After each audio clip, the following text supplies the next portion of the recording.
Hello guys, I hope you are doing well. Now today we are discuss about new topic that is British rule in Kumaon. पिछली class में हमने जो पढ़ा था कि गढ़वाल और जो कुमाऊं वाला रीजन है आपका उसको ब्रिटिशर्स ने जो है गोरखों के शासन से मुक्ति दिला दी थी. नाउ अब क्या हुआ कि जो उत्तराखंड वाला रीजन है वो दो हिस्सों में डिवाइड हो गया. एक का नाम टिहरी रियासत पड़ गया और एक आ गया आपका ब्रिटिश कुमाऊं वाला रीजन. क्योंकि टिहरी रियासत वाला जो रीजन था वो दे दिया गया आपका परमार के जो नेक्स्ट रूलर थे, प्रद्युम्न शाह के जो बेटे थे सुदर्शन शाह, उनको यहाँ की राजगद्दी दे दी गई और ये रीजन किंगडम के रूप में, टिहरी रियासत के रूप में, फ्री इंडिपेंडेंट स्टेट के रूप में उभर कर आया.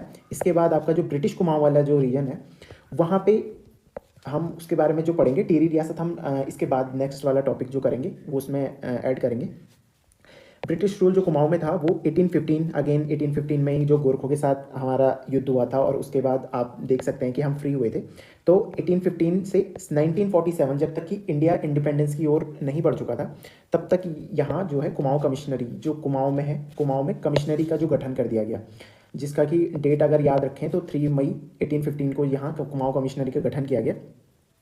और कुछ इसके बाद जो है कुमाऊं कमिश्नर नियुक्त किए जाते थे. इंपॉर्टेंट हमारे लिए 1884 तक का रहेगा, उसके बाद भी हम देखेंगे, पर वो हम अपने मॉडर्न हिस्ट्री का जो आपका इंडिपेंडेंस वाला फेज़ है उसके साथ हम इसको पढ़ेंगे. लेकिन उससे पहले तक हम जो है स्पेसिफिकली सेपरेट करके अपने कुमाऊं कमिश्नर्स और उनके द्वारा किए गए कुछ कार्यों को डिस्कस कर लेंगे ब्रीफली. सबसे पहले कुमाऊं कमिश्नर आते हैं आपके 1815 में एडवर्ड गार्डनर. एडवर्ड गार्डनर के बाद आपका 1816 में, जो ये एक साल ही रहते हैं, उसके बाद 1816 में जो नए कुमाऊं कमिश्नर आते हैं वो हैं GW ट्रेल. ये काफ़ी फेमस पर्सनैलिटी हैं उत्तराखंड की हिस्ट्री में. उसके बाद कुछ टेन्योर टेम्परेरी पीरियड के लिए मोजले स्मिथ रहते हैं. लेकिन जो थर्ड नंबर के कुमाऊं कमिश्नर जो ऑफिशियली रिक्रूट होते हैं वो 1830 और से 1838 तक रहते हैं, गोबन जिनका नाम था. फिर फोर्थ नंबर पे 38 से 48 तक जिनका टाइम पीरियड था वो था GT लूशिंगटन. जो फिफ्थ नंबर पे आते हैं वो 1848 से 56 तक बैटन जो नेक्स्ट कुमाऊं कमिश्नर है. और जो सिक्स नंबर के जो सबसे one of the most important personalities of Uttarakhand history, Henry Ramsay. इनके बारे में हम डिटेल में पढ़ेंगे. जो इतने सारे कुमाऊं कमिश्नर है थोड़ा डिटेल में ब्रीफली रखेंगे ताकि हम प्रीलिम्स एग्जाम वगैरह के लिए जो भी टारगेट कर पाएँ, इंपॉर्टेंट फैक्ट्स हम कवर कर लें. Now we will start. सबसे पहले आते हैं आपके एडवर्ड गार्डनर. इनका टेन्योर अगेन 1815 से 16 तक ही रहा, काफ़ी छोटा टेन्योर था. लेकिन इनके टाइम पे जो इंपॉर्टेंट इंसिडेंट हुए वो हम देख लेते हैं. इनके द्वारा जो भी प्रीवियस टैक्सेस थे उनको एबॉलिश कर दिया गया, एक्सेप्ट दो टैक्स इनके द्वारा रखे गए. एक था माल, एक था शायर. माल जो है वो भूमि पर टैक्स लगता था और शायर जो गैर भूमि पर टैक्स लगता था. इसके बाद इनके द्वारा चाइल्ड जो ट्रैफिकिंग होती थी, अब हमने पहले ही गोरखों के टाइम पे पढ़ा था, जो आपका हरिद्वार में जो बाल विक्रय मंडी लगती थी तो वो इनके द्वारा स्टॉप कर दिया गया और उस पर बैन लगा दिया गया. और इसके बाद जो अगला कार्य इनके द्वारा किया जाता है, इनके द्वारा पोस्टल सर्विसेज जो है चालू की जाती है, शुरू की जाती है अल्मोड़ा टू श्रीनगर. ये इनके द्वारा कुछ इंपॉर्टेंट कार्य थे. जो ये टैक्सेस वाला पोर्शन था ये काफ़ी आप कह सकते हैं प्रोग्रेसिव स्टेप था उत्तराखंड की हिस्ट्री के लिए. क्योंकि आज तक उत्तराखंड के जो भी लोग थे उनके द्वारा बहुत सारे कर दिए जा. आपने 36 प्रकार के कर परमार्स में भी पढ़े, 36 प्रकार के कर हमने चंद में डिस्कस करे. उसके बाद गोरखों के तो क्या ही कहने, उनमें तो अथाह नाम के कर थे. तो वो सारे टैक्सेस जब अबॉलिश हो गए तो यहाँ के लोग काफ़ी मतलब फ्री होकर ज़िंदगी जीने लगे. यानी कि आप देख सकते हैं सिर्फ दो टैक्स, जो आज तक आदमी 36 प्रकार के कर दे रहा था उसको दो कर पर आपने एक तरह से कॉन्सेंट्रेट कर दिया. तो लोग यहाँ काफ़ी फ्री होकर, और अंग्रेजों के लिए थोड़ा सा एक क्या कहते हैं आप, फीलिंग, थोड़ा अच्छी फीलिंग के साथ यहाँ के लोग उनको देखते थे. मतलब ऐसा नहीं है जैसे गोरखों और बाकी लोगों को देखा जाता था. अंग्रेजों के प्रति यहाँ के लोगों की थोड़ा फीलिंग्स थोड़े जो है सॉफ्ट हार्टेड फीलिंग रखते थे यहाँ के. अगेन उसके बाद जो नेक्स्ट आपके कुमाऊं कमिश्नर आते हैं वो GW ट्रेल. इनका टेन्योर था 1816 से 1838 तक जाता है, सॉरी 35 तक जाएगा इनका. लेट मी करेक्ट, इनका 35 तक टेन्योर जाएगा. इनके शासन को ट्रेल गर्दी का शासन कहा जाता है. इनके शासन को एक और नाम दिया जाता है, ना वकील, ना दलील, ना अपील. यानी कि यही राजा के, मतलब एक राजा वाले जो इनके शासन के लक्षण थे वो देखने को मिलता है. इनके टाइम पे जो रवाई परगना है इसको टिहरी के साथ ऐड कर दिया गया. अब क्योंकि आपने पहले देखा होगा जब अटैक किया गया था अंग्रेजों के द्वारा, तो इस वाले एरिया पर भी अटैक किया गया था, ऑक्टरलोनी के द्वारा किया गया था. तो ये वाला इनके द्वारा रवाई वाला एरिया जीत लिया गया था. अब ये टिहरी वाला रियासत यहाँ से इनके पास थोड़ा जाने के लिए थोड़ा और वे पड़ता था. और ये नागपुर वाला जो इलाका है ये ब्रिटिशर्स के पास था, ये भी इनके पास था। तो इनके द्वारा क्या किया गया कि ये रवाई वाला इलाका टिहरी को दे दिया गया और ये टिहरी से नागपुर वाला इलाका ले लिया गया। तो ये एक तरह से आपने अदला बदली कर ली, तो एक्सचेंज कर लिया। नागपुर परगना अपने को रख लिया गया और रवाई परगना टिहरी को दे दिया गया। इसके बाद इनके टाइम पे 1870 में जो देहरादून है उसको सहारनपुर में ऐड कर दिया गया, मतलब सहारनपुर जो प्लेस थी देहरादून को उसका एक डिस्ट्रिक्ट बना के उसमें अटैच कर दिया गया 1817 में। अगेन हम आएंगे 1826 में, तो देहरादून को अगेन कुमाऊं कमिश्नरी में ऐड कर दिया गया। यानी कि पहले आपने जो यहाँ पे देखा 1817 में, यानी 10 साल तक या 9 साल तक जो है देहरादून सहारनपुर का हिस्सा रहा। नाउ अगेन कुमाऊं कमिश्नरी के अंदर आ गया। 1829 में जो देहरादून है उसको कुमाऊं कमिश्नरी से अगेन हटाकर मेरठ जो मंडल था उसमें ऐड कर दिया गया। तो फाइनली हम देखेंगे कि जो देहरादून वाला इलाका है वो 1817 में देहरादून डिस्ट्रिक्ट बना था, जो ऑफिशियली पहले अनाउंस हो गया था। लेकिन जब हम अपनी डिस्ट्रिक्ट सीरीज़ देखेंगे कि डिस्ट्रिक्ट का जो फॉर्मेशन देखेंगे उसमें हम इसको डिटेल से देख लेंगे आगे। 1824 में इनके द्वारा डबल लॉक सिस्टम, जो बैंक में डबल लॉक की व्यवस्था होती है जो आज भी बैंकों में देखी जाती है, उसका इंट्रोडक्शन इनके द्वारा ही किया गया था 1829-30 के आसपास। अब क्योंकि ब्रिजेस बनाने की जो इंफ्रास्ट्रक्चर है, जो ब्रिजेस बनाने के लिए जो इंफ्रास्ट्रक्चर है वो आपका यूके वगैरह में डेवलप हो चुका था। पहला ब्रिज शायद 1825 के आसपास ही बना था। तो उस टाइम पे आप ब्रिजेस आप बनाने लगे तो यहाँ भी थोड़ा थोड़ा वो इंफ्रास्ट्रक्चर और टेक्नोलॉजी यहाँ भी इंपोर्ट होने लगी। तो यहाँ भी छोटे मोटे ब्रिज वगैरह कंस्ट्रक्शन शुरू हो गया था।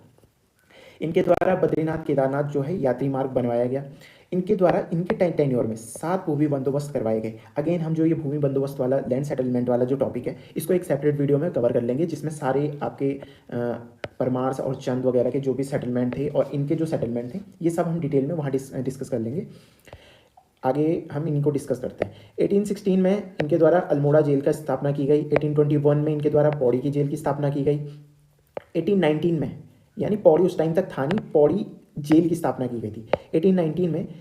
अब क्योंकि आपने भूमि बंदोबस्त करवाए, तो जब हम भूमि बंदोबस्त पढ़ेंगे 1817 में हुआ था, तो उसके बाद जो है पटवारी पद का जो है सृजन किया गया कि अब भैया आपने लैंड रेवेन्यू तो लेना ही है, तो लैंड रेवेन्यू का जो लेखा जोखा है, जो भी इस टैक्स को एकदम रेवेन्यू को जो कलेक्ट वगैरह करेगा, जो इसका एकदम आपकी समरी रखेगा, उसके लिए पद स्पेशली रिक्रूट किया गया जिसके पास कि रेवेन्यू और पुलिस दोनों की पावर होती थी।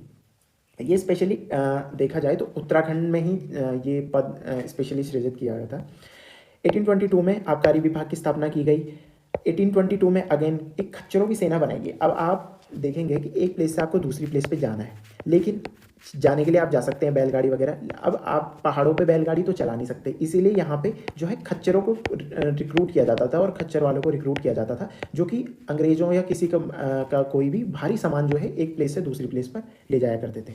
तो 1822 में इसका फॉर्मेशन किया गया। 1829 में सती का बैन हो चुका था, जो सती प्रथा थी उसका बैन हो चुका था पूरे इंडिया में। तो सती एबोलिशन बिल या सती एबोलिशन एक्ट आ चुका था। तो यहाँ भी इनके टेन्योर में, ट्रेल के टेन्योर में उनके द्वारा 1829 में इसका बैन लगा दिया गया। अगेन हम 1830 की ओर जाएं तो इनके द्वारा एक ट्रेल पास की खोज की गई थी। हम जब पासेस वाला टॉपिक करेंगे तो वहाँ इसको डीपली डिस्कस कर लेंगे। 1833 में अल्मोड़ा में देसी चिकित्सकों की नियुक्ति की गई कि अब यहाँ अस्पताल खुले, तो यहाँ जो है जो लोकल जो यहाँ के डॉक्टर्स थे उनका रिक्रूटमेंट शुरू किया गया अल्मोड़ा वाले इलाके में। और 1833 में जैसे कि आप देखते ही होंगे कि 1813 में जो है धीरे धीरे जो बाहर की और कंपनियां थी ईस्ट इंडिया कंपनी के अलावा वो यहाँ व्यापार कर सकती थी। सिर्फ एक्सेप्शन था कि एक चाय और एक चाइना के साथ जो ट्रेड था वो सिर्फ EIC कर सकती थी, लेकिन 1833 में वो भी खत्म कर दिया गया। और चाय का जब एकाधिकार खत्म किया गया ईस्ट इंडिया कंपनी के लिए, तो उत्तराखंड में जो है उनके द्वारा देखा गया कि अब चाय के डेवलपमेंट के लिए कुछ अच्छी यहाँ का जो एनवायरनमेंट है ये चाय के डेवलपमेंट के लिए काफ़ी सही है। तो इनके द्वारा यहाँ चाय का विकास, चाय का उत्पादन यहाँ शुरू किया गया। तो एक बार हम चाय के डेवलपमेंट को ब्रीफली देख लेते हैं कि कैसा कैसा चला और कहाँ तक चला। 1824 के टाइम की बात है कि विशव हाइबर ने ये देखा कि भाई चाय का प्रोडक्शन है वो उत्तराखंड में पॉसिबल है, क्योंकि जैसा जैसा हमें क्लाइमेट चाहिए चाय के लिए वो यहाँ उपस्थित था। तो अब जैसे ही 1833 में इनका चाय का एकाधिकार खत्म हुआ, उसके बाद 1834 में जो विलियम बेंटिक है उनके द्वारा उनके टाइम पे यहाँ एक टी कमेटी का गठन किया गया, जिसका कि अध्यक्ष कोल्हन को रखा गया। तो इनके द्वारा यहाँ टी कमेटी का गठन किया गया। तो 1835 में अगेन यहाँ चाय की खेती शुरू की गई कि उत्तराखंड में अब देखते हैं कि चाय की खेती शुरू करके देखते हैं। अब क्योंकि हमारा एक अधिकार खत्म हो चुका है तो चाय का उत्पादन कहीं से तो चाहिए था। तो इनके द्वारा यहाँ चाय की खेती की शुरू की गई और सबसे पहला जो आपका चाय का बागान देखने को मिलता है लक्ष्मीश्वर अल्मोड़ा में फॉकनर की अध्यक्षता में शुरू किया गया। और इसी के साथ विल्कीवर्थ की अध्यक्षता में भरतपुर भीमताल में दूसरा चाय का बागान इसी टाइम पीरियड में खोला गया, मतलब शुरू किया गया। और 1843 में हवाला बाग में चाय बगीचा शुरू किया गया जो मेजर कॉर्बेट के द्वारा किया गया। और पौड़ी और गडोली में भी चाय का बगीचा शुरू किया गया जो मिस्टर हडल्स्टन के द्वारा शुरू किया गया। 1848 के टाइम पीरियड में जाएं, ये चाय के परिप्रेक्ष्य में है, लेकिन इनका टेन्योर जो था वो आपका 1835 तक था। तो हम ये चाय के परिप्रेक्ष्य में डेवलपमेंट देख रहे हैं। तो 1848 के टाइम पीरियड में जो कि आपका इसके बाद लूशिंगटन होंगे इस टाइम पे आपके कुमाऊं कमिश्नर, तो मिस्टर फॉर्चून नाम के एक व्यक्ति को चाइना भेजा गया कि आप वहाँ जाइए और चाय के संबंध में आप ट्रेनिंग लेके आइए कि कैसे कैसे हम अपनी चाय की खेती को यहाँ डेवलप कर सकते हैं। 1850s में एक एसआई वोंग करके एक व्यक्ति थे जो चीन से उत्तराखंड आए, जो चाय की ट्रेनिंग देने के लिए आए थे। 1864 में जाएं तो डी ए चैफिन नाम के एक व्यक्ति ने गडोली में पहली चाय की फैक्ट्री लगाई कि चाय उत्पादन की गई। और चाय को प्रोसेस करने के लिए जो पहली फैक्ट्री लगाई गई वो 1864 में लगाई गई। और 1864 में ही जे मिशन के द्वारा चाय की खेती का प्राइवेटाइजेशन किया गया। तो यहाँ तक जो था आपका, इसके बाद इनके द्वारा प्राइवेट प्लेयर्स को दे दिया गया कि आप चाय उत्पादन कीजिए और कुमाऊं कमिश्नरी से ये चीज़ मतलब थोड़ा आउटसोर्स कर दी गई। तो ये था आपका चाय के बारे में थोड़ा सा ब्रीफ इन्फॉर्मेशन। लेकिन अब हम कुमाऊं कमिश्नर की ओर जाएं तो जो थर्ड नंबर के कुमाऊं कमिश्नर आते हैं वो हैं गोबन। ये 1836 से और 1838 वाला इनका टेन्योर है। इनके टाइम पे एक मेजर इवेंट हुआ कि 1837 में जो फर्स्ट हिल एरिया का पुलिस स्टेशन था वो अल्मोड़ा का पुलिस स्टेशन जो है एस्टेब्लिश किया गया। ये इनके टाइम पीरियड पे थोड़ा सा इंपॉर्टेंट घटना हो जाती है। उसके बाद आते हैं हमारे चौथे नंबर के जो कुमाऊं कमिश्नर आते हैं वो हैं जीटी लूशिंगटन। इनका टेन्योर जाता है आपका 1838 से 1848 तक। अब इनके टाइम पर क्या हुआ कि ये वाला जो इलाका था ये तो टिहरी रियासत है, अब ये आपका पूरा कुमाऊं है। तो इस कुमाऊं को इनके द्वारा दो भागों में बांट दिया गया, एक को गढ़वाल नाम दिया गया गढ़वाल, और एक को कुमाऊं नाम दिया गया। कई कई किताबों में आपको इसको पौड़ी देखने को मिल जाता है। तो पौड़ी या गढ़वाल जो भी एक अलग राज्य बनाया गया। तो 1839 में कुमाऊं और गढ़वाल दो डिस्ट्रिक्ट का फॉर्मेशन किया गया।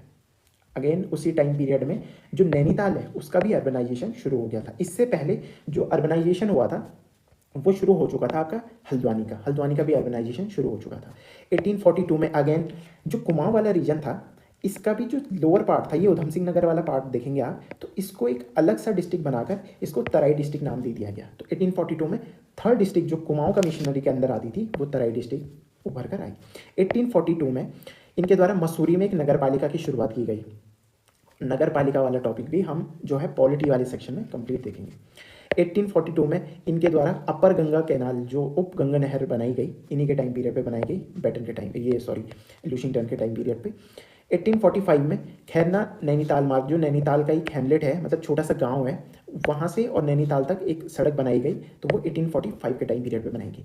1847 में एक इंपॉर्टेंट इवेंट आता है कि इनके द्वारा जो है Thomson college of civil engineering, ये कॉलेज खोला जाता है जो कि एशिया का फर्स्ट सिविल इंजीनियरिंग कॉलेज है। और आज की डेट में आप इसको कहते हैं आईआईटी रुड़की। ये कॉलेज खोला गया था लूशिंगटन के टाइम पीरियड पे। Thomson college of civil engineering का एक कॉलेज था। इसका पर्पस क्या था? अब पर्पस ये था कि आप जो ब्रिजेस वगैरह बनाते हैं, अब क्योंकि यहाँ की लेबर जो मेन फोर्स है वो स्किल्ड कम थी, तो स्किल इनकी इंप्रूव करने के लिए, स्किल वर्कर इंप्रूव करने के लिए, प्रोड्यूस करने के लिए इनके द्वारा इस कॉलेज की स्थापना की गई 1847 में। उसके बाद जो मार्च 1848 का टाइम पीरियड आता है उसमें एक डिस्पेंसरी कमेटी की जो है फाउंडेशन रखी गई अल्मोड़ा में। अब डिस्पेंसरी कमेटी अगेन आपको पता ही होगा, जो मेडिकल से रिलेटेड जो भी इक्विपमेंट्स या जो भी मेडिकोज का सामान होता है तो उसके से रिलेटेड डिस्पेंसरी कमेटी अल्मोड़ा में बनाई गई ना। 5th नंबर के जो आपके कुमाऊं कमिश्नर आते हैं वो हैं आपका जे.एच. बैटन। इनका टेन्योर है 1848 से और 56 तक। इनके टाइम पीरियड को स्वर्णिम काल कहा जाता है कुमाऊं कमिश्नरी का। क्यों स्वर्णिम काल? क्योंकि इनके टाइम पे जो 8 लैंड सेटलमेंट हुआ था इसको 20 साल बंदोबस्त, यानी कि इनके द्वारा जो 1840s में, अब ये इनका टाइम पीरियड अलग है, लेकिन इनके द्वारा जो लैंड सेटलमेंट किया गया था 1840 में, ये 20 सालों के लिए किया गया था। 20 साल के टेन्योर के लिए ये सेटलमेंट किया गया था। तो ये प्रैक्टिकली देखें तो ये इनके टाइम पीरियड पे तो नहीं हुआ, पर लेकिन इनके द्वारा किया गया, तो हम इसके अंदर इसी टॉपिक के अंदर इसको डिस्कस कर रहे हैं। इसीलिए इसको 20 साल बंदोबस्त कहते हैं, क्योंकि 20 ईयर्स के टाइम पीरियड के लिए था।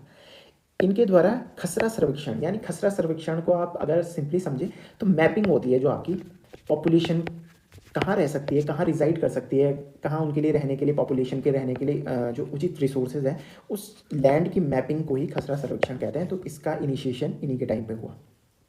नैनीताल एक टूरिस्ट डेस्टिनेशन के रूप में डेवलप किया गया। अब अप्रैल 1849 को इनके द्वारा जो डाक बंगलो थे, डाक बंगलो सिंपली वो होते थे कि आप एक ब्रिटिशर्स के लिए एक गेस्ट हाउस यानी रेस्ट हाउस के तौर पे ये बनाए गए थे, लेकिन ये अब टूरिस्ट के लिए भी खोले गए 1849 में। 1848 में एक और जो इनके द्वारा किया गया था कि कुष्ठ रोगियों के लिए एक चिकित्सालय या आश्रम की व्यवस्था, आश्रम जो खोला गया था गणेश की गैर नाम की प्लेस में। इनके टाइम पीरियड पे फर्स्ट सस्पेंशन ब्रिज का कंस्ट्रक्शन हुआ था, ये हुआ था आपका 1853 के टाइम पीरियड पे, क्योंकि इस टाइम पे धीरे धीरे जो है सस्पेंशन, अब क्योंकि आपके पास स्किल फोर्सेज आ चुकी है, थॉमसन कॉलेज आपने स्थापित कर दिया, तो 4-5 साल के अंदर आपने इतने स्किल तो कर लिए कि आप एक सस्पेंशन ब्रिज को क्रिएट कर सकें। इसीलिए फर्स्ट जो सस्पेंशन ब्रिज था 1853 के टाइम पीरियड पे इनके द्वारा बनाया गया। अक्टूबर 1855 में जो कुमाऊं कमिश्नरी थी उसका हेडक्वार्टर इनके द्वारा अल्मोड़ा से नैनीताल शिफ्ट कर दिया, क्योंकि उसका अर्बनाइजेशन हो चुका था। तो अर्बनाइजेशन हो गया तो आपने अपनी कैपिटल को शिफ्ट ऐसी जगह ही करोगे जहां अर्बनाइज थोड़ा सा आपके पास सुविधाएं रिसोर्सेज जो अच्छी हों, तो इसीलिए ये आपका शिफ्ट हो चुका था। नाउ इनके द्वारा 1850 के टाइम पे एक स्कूल खोला गया, मिशनरी स्कूल, जो कि आज की डेट में CRS इंटरमीडिएट कॉलेज के नाम से, मतलब इनके टाइम पे स्कूल खोला गया। 1852 में इनके द्वारा एक रिकॉर्ड्स बनाए गए राइट्स के कि जो भी भूमि होगी उसको 2 टाइप में इनके द्वारा डिवाइड किया गया है, एक तो थी तहरीज भूमि, एक थी फाट भूमि। इसका भी हम क्लासिफिकेशन अच्छे से लैंड सेटलमेंट में देख लेंगे। Now the most important part of our topic is Henry Ramsay, the 6th Kumaon commissioner of Uttarakhand या कुमाऊं डिवीजन, कुमाऊं कमिश्नरी 1856 से 1884 तक जाता है। मैक्सिमम टेन्योर भी इन्हीं के द्वारा जो है लिया गया, और इनको कुमाऊं का बेताज बादशाह कहा जाता था, क्योंकि इनके द्वारा ये मतलब लोगों के दिलों पे ऐसे मतलब राज जैसा करते थे, क्योंकि आप सॉफ्ट हार्टेड थे, सॉफ्ट फीलिंग थी, सॉफ्ट कॉर्नर था यहाँ की जनता के अंदर। आप देख सकते हैं कि ब्रिटिशर्स के प्रति, क्योंकि उनके द्वारा यहाँ गोरख्याली से इनको निजात दिलाया गया। अब आपको कोई अच्छा ट्रीट करे, मतलब किसी के द्वारा आपकी हेल्प की जाए, तो आप उसके लिए सॉफ्ट कॉर्नर रखेंगे। तो ऐसा ही उत्तराखंड के लोगों ने इनके प्रति सॉफ्ट कॉर्नर रखा, तो इसीलिए इनको कुमाऊं का बेताज बादशाह कहा जाता है और मुकुट रहित राजा कहा जाता है। कि मतलब ऐसे मतलब कोई क्राउन सेरेमनी के थ्रू इनका क्राउन वो तो हुआ नहीं था, लेकिन ये एक राजा की तरह ही रहते थे। इसके टाइम पे जो है डेप्यूटी कमिश्नर की पोस्ट थी वो बैकेट को दी गई। इनके द्वारा एक और भूमि बंदोबस्त किया जाता है, वो हम उसी लैंड सेटलमेंट में देखेंगे। 1857 में इनके द्वारा जो नैनीताल है उसको स्कूल एजुकेशन का सेंटर बनाने की शुरुआत की जाती है। अब इनके टाइम पीरियड क्यों इंपॉर्टेंट हो जाता है, क्योंकि इस टाइम पे हमारी मॉडर्न हिस्ट्री में इंडियन जो हिस्ट्री है वहाँ 1857 का रिवोल्ट हो चुका था, शुरू हो चुका था। अब 1857 का रिवोल्ट अपने आप में एक हॉट टॉपिक है, एक इतने बड़ा इंसिडेंट है, फर्स्ट वॉर ऑफ इंडिपेंडेंस है। अगर आप देखने जाएं तो इनके टाइम पीरियड पे कैसा कैसा रिवोल्ट चलता है, अब थोड़ा ब्रीफली हम देख लेते हैं।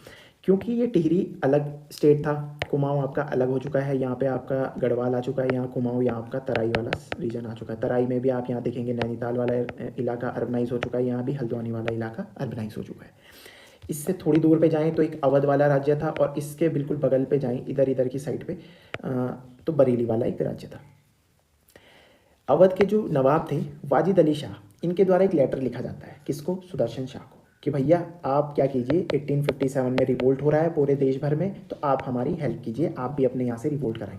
सुदर्शन शाह कहते हैं कि भैया हमें माफ़ करो, क्योंकि हम तो खुद ही अभी आज़ाद हुए, हम बड़ी मुश्किल से आज़ादी के दौर में आए, तो ऐसा कीजिए कि आप रहने दीजिए, हम कोई रिवोल्ट नहीं करने वाले। यहाँ के लोग खुश थे, तो इनके द्वारा इनको रिवोल्ट में कोई हिस्सा नहीं लेगा। अगेन वाजिद अली जी ने एक और लेटर लिखा, वो लेटर लिखा गया। अब कुमाऊं में आपने जो हमने पहले भी डिस्कस किया है कि मेहरा और फर्त्याल लोग, ये चंद वंश के इनिशियल टाइम से ही, जब चंद वंश की इस्टेब्लिशमेंट हुई थी उस टाइम से ये लोग काफ़ी यहाँ एक्टिवली प्रोएक्टिव तरीके से काफ़ी पावरफुल पोजीशन होल्ड करते थे।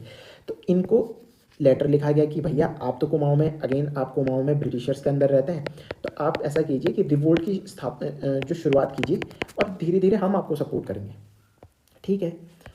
तो अब क्या किया गया कि रिवोल्ट की शुरुआत हुई 1857 में। जो पहला फ्रीडम फाइटर कालू मेहरा जी यहाँ क्रांतिवीर संगठन की स्थापना करते हैं और यहाँ फ्रीडम फाइटिंग शुरू कर देते हैं। ये पहले फ्रीडम फाइटर, बहुत इंपॉर्टेंट क्वेश्चन है, आप बिल्कुल याद रख सकते हैं। इसके बाद जो बरेली के नवाब थे उनके द्वारा क्या किया गया कि उनका नाम था खान बहादुर खां, तो उनके साथ जो एक काला खां था और उसके साथ 100 और आदमी थे, उनके द्वारा हल्द्वानी पर अटैक कर दिया गया। अब क्योंकि हल्द्वानी थोड़ी अर्बनाइज्ड हो चुकी थी 1835 1836 के आसपास, तो इनके द्वारा क्या किया गया, भैया अटैक कर दिया गया कि यार चलो शुरू करते हैं, क्योंकि रिवोल्ट तो हो ही रहा है तो जहाँ तहाँ अटैक करो कि ये कैसे यहाँ ब्रिटिशर्स रह रहे हैं। तो 17 सितंबर 1857 को अटैक कर दिया गया, लेकिन ये अटैक फेल हो गया। क्यों?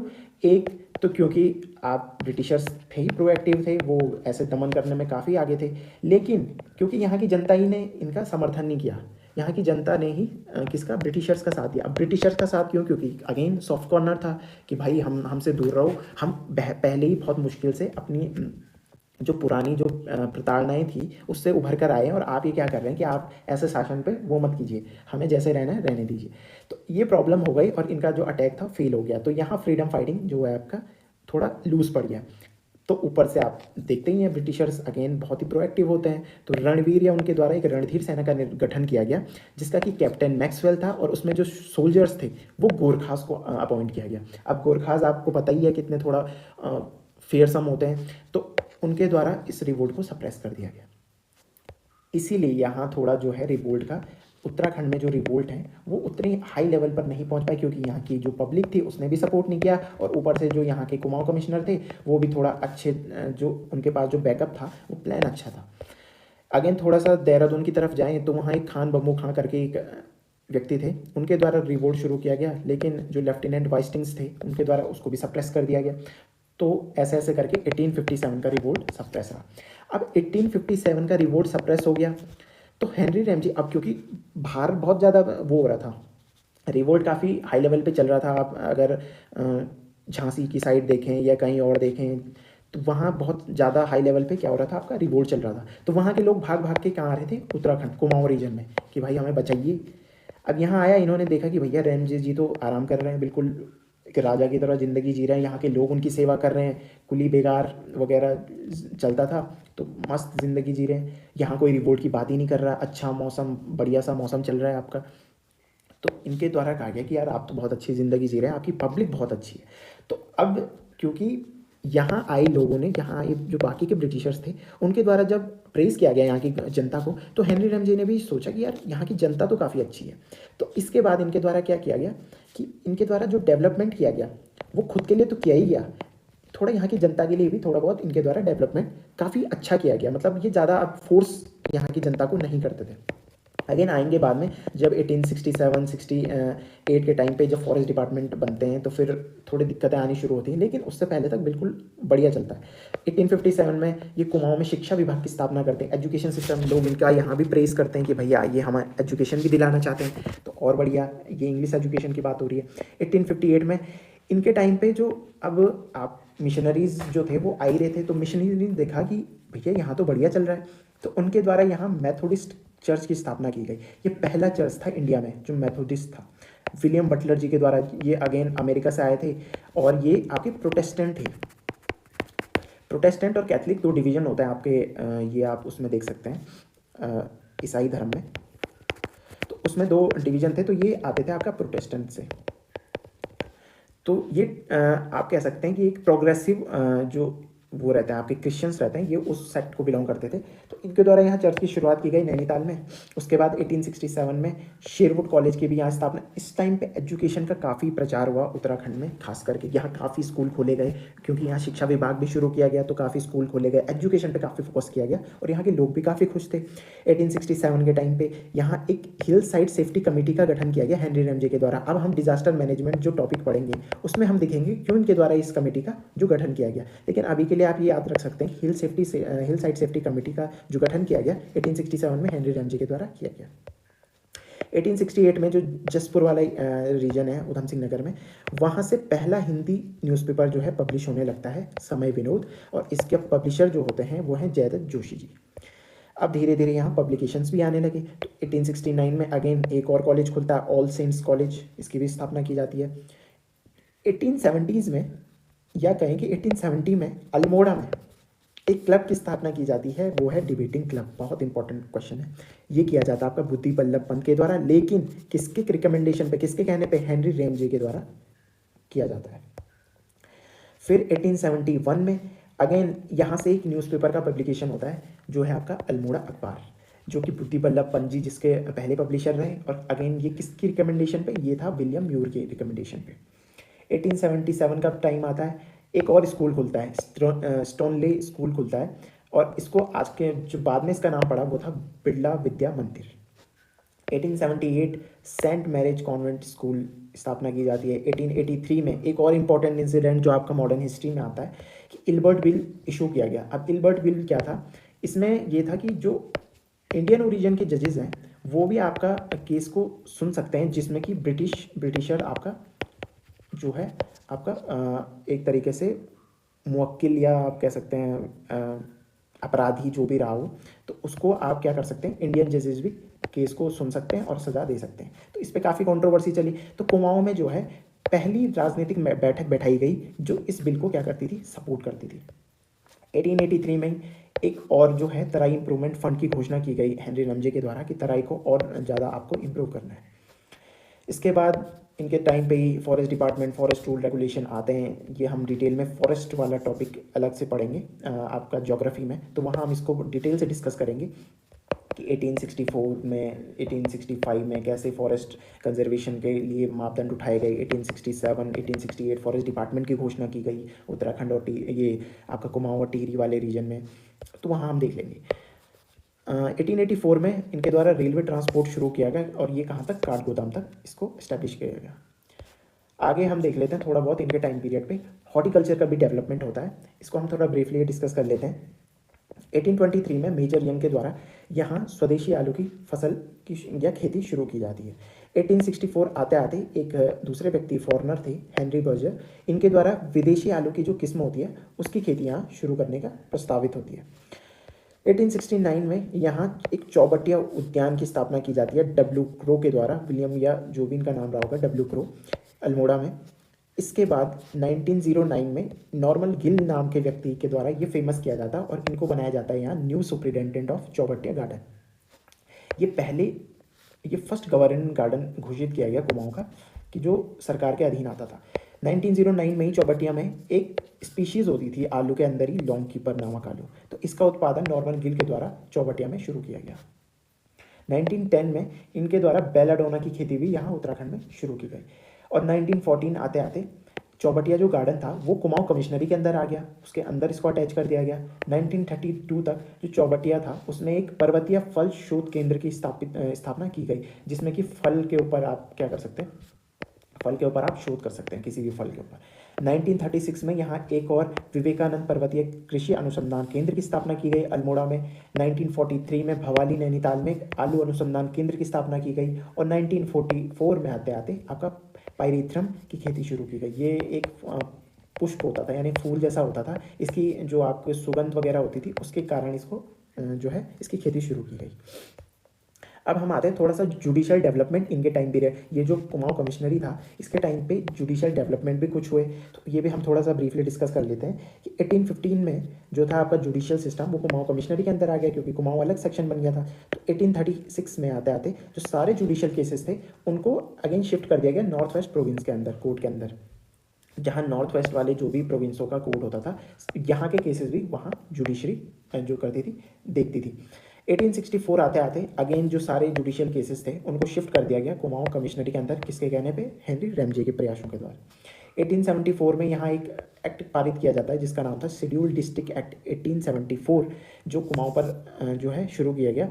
इसके द्वारा जो कुली बेगार की प्रथा थी इसको अनिवार्य कानून घोषित कर दिया गया। कुली बेगार क्या होता था कि आपका अगर कोई ब्रिटिशर्स है, ब्रिटिशर को कहीं जाना है, मैंने कहा ना कि दो टाइप के इनके द्वारा कर लगाए गए थे। अब क्योंकि भाई कुली बनने में लोगों को, यहाँ के लोग ही कोई प्रॉब्लम क्रिएट नहीं करते थे, तो ब्रिटिशर कहीं जाना होता था, मान लीजिए आपका बद्रीनाथ ब्रिटिशर को जाना है, तो जोशीमठ से उसने किसी व्यक्ति को कह दिया कि भैया तुम मेरे कुली हो और तुम मेरा सामान लेके जाओगे बद्रीनाथ तक। तो बद्रीनाथ तक वो हंसी खुशी उसका सारा सामान ले जाता था और बिना पैसे के। कुली बेगार, बेगार इसीलिए है क्योंकि इसमें कुली तो था, काम तो किया पर पैसा नहीं मिला, तो इसीलिए ये यहाँ पे शुरू किया गया कि अनिवार्य कानून घोषित, पहले भी होता था लेकिन अब अनिवार्य रूप से घोषित कर दिया गया। यही चीज़ें, ये छोटी छोटी चीज़ें ये आप देखेंगे कि 1921 में आप अनरेस्ट देखेंगे, 1927 के आसपास आप अनरेस्ट देखेंगे। आप ये परसिविंगम उस टाइम पे आपके कुमाऊं कमिश्नर रहते हैं, वो हम अपने मॉडर्न जो आपका इंडिपेंडेंस वाली हिस्ट्री है उसके साथ ही हम इसको डिस्कस कर लेंगे नेक्स्ट वीडियो में। तो कुली बेगार जो है अनिवार्य कानून बना दिया गया। 1926 के आसपास आते आते कुमाऊं को इलाहाबाद हाई कोर्ट के अधीन, जो भी केसेस कुमाऊं के होंगे वो आपके इलाहाबाद हाई कोर्ट के अंदर सुनवाई जिनकी होगी। तो ये था आपका टोटल मिला के जो आपके कुमाऊं कमिश्नर्स थे इंपॉर्टेंट। इसके बाद हम इंडिपेंडेंस जो 1885 में, इसके बाद क्या होता है कि कांग्रेस की स्थापना हो जाती है। ऑल इंडिया कांग्रेस, जो इंडियन नेशनल कांग्रेस की स्थापना की जाती है एओ ह्यूम के कहने पे। तो उस कारण से जो इम्पोर्टेंट जो चीज़ें होती हैं हम उसी के पैरेलल लेते हुए आगे की वीडियोस में डिस्कस करेंगे। तो थैंक यू। अगर आपको पसंद आए तो आप लाइक कीजिए, सब्सक्राइब कीजिए और शेयर भी कीजिए।